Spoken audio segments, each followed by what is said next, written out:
Taiwanese forces remain on high alert as the Chinese Communist Party continues for a second day its military drills encircling the island nation. I would like to speak about the multiple launch rockets. China fired 2 waves of multiple launch rockets. There were in total 27 rockets fired.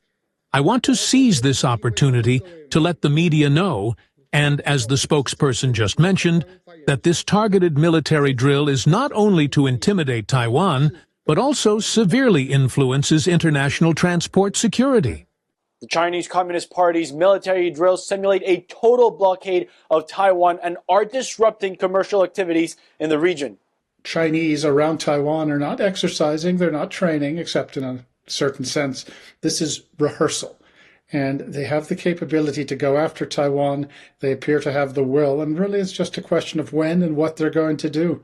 The military drills come 2 weeks after the U.S. announced an $11 billion weapons sales to Taiwan, which include 82 high-mobility artillery rocket systems, otherwise known as HIMARS. Now, the Taiwan military has finally changed its concept of operations to something that an invading force would find much more difficult than used to be the case. It's a more mobile, dispersed force armed with lethal precision weapons that would make life very miserable for an invasion force.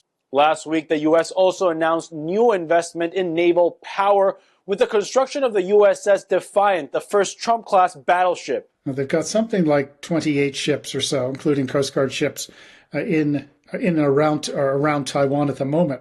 Well, that's about half of what the Americans have in the entire 7th Fleet based in Japan. We've got about 290 ships to cover the world.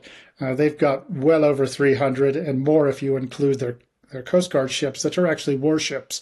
And they've only got to cover a very small part of the globe, which happens to be very close to China. The CCP has said that the military drills are in response to U.S. weapons sales to Taiwan and recent comments from the Japanese government that it would come to the nation island's aid in the case of a potential invasion. But military experts suggest that the military drills have been in plans for months. Reporting from Washington, D.C., Luis Eduardo Martinez, NTD News.